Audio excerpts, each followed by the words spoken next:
Welcome to the Windows Computer and Technology channel, and it's interesting always to see the answers to the questions of Windows 10, end of support, what you're going to do, and the beliefs of some people of different things.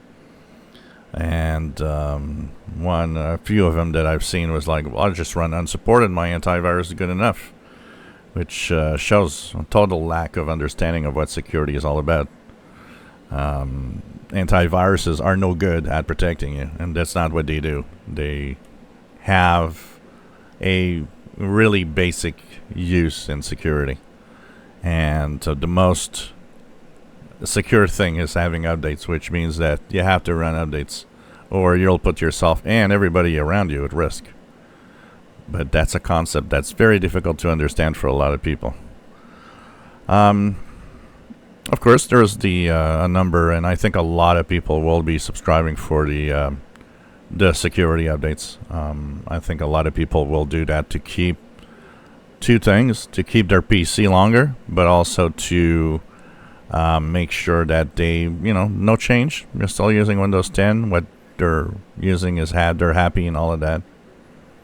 Of course, there's the tons of comments of, people should sue Microsoft and so on. Microsoft has the total right to tell you that Windows is over and that we're moving next. And Apple does the same thing. And that's the way it is. They are there to make money. They're not there to, please you. They are there to add the base, make money. It's the way it works. As for the new PCs, I think a lot of people will move on to a new PC. Traditionally, that's always been the case. And I mean, when I see people saying, well, they're not allowed to do that and they should continue Windows 10, well, you got 10 years, which is way more than most of what Apple does with its own devices. And I see people saying, well, I'll move to a Mac. Yeah, it's even worse on the Mac. You're paying high premium price for a device that will probably not last as long as your PC ever did with Windows 10. Especially if you had Windows 10 and ran Windows 7 before. You got a good run here, and you're going to be stuck on a Mac with no security updates on an older Mac OS operating system, which is just the way it is. So, and of course there's tons of the avalanche of people saying, well, I'm going to go to Linux, and now it's Linux time, and finally Linux is going to take over.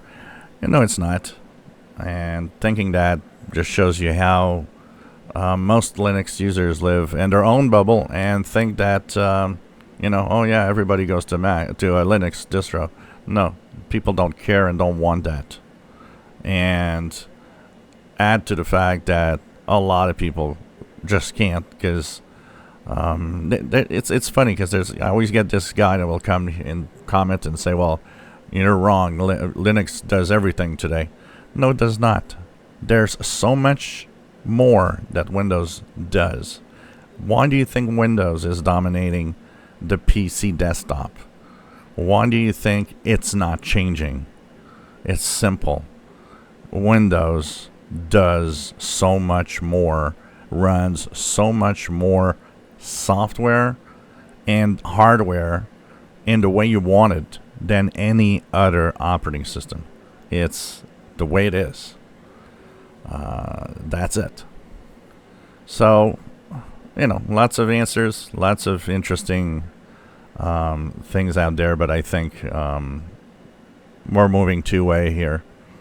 A big chunk of the people are going to move on to a new PC, and the rest will move on to the subscriptions, and that will probably be 80% plus of all the Windows 10 users going one way or the other. If you enjoy my videos, please subscribe, give us thumbs up. Thank you for watching.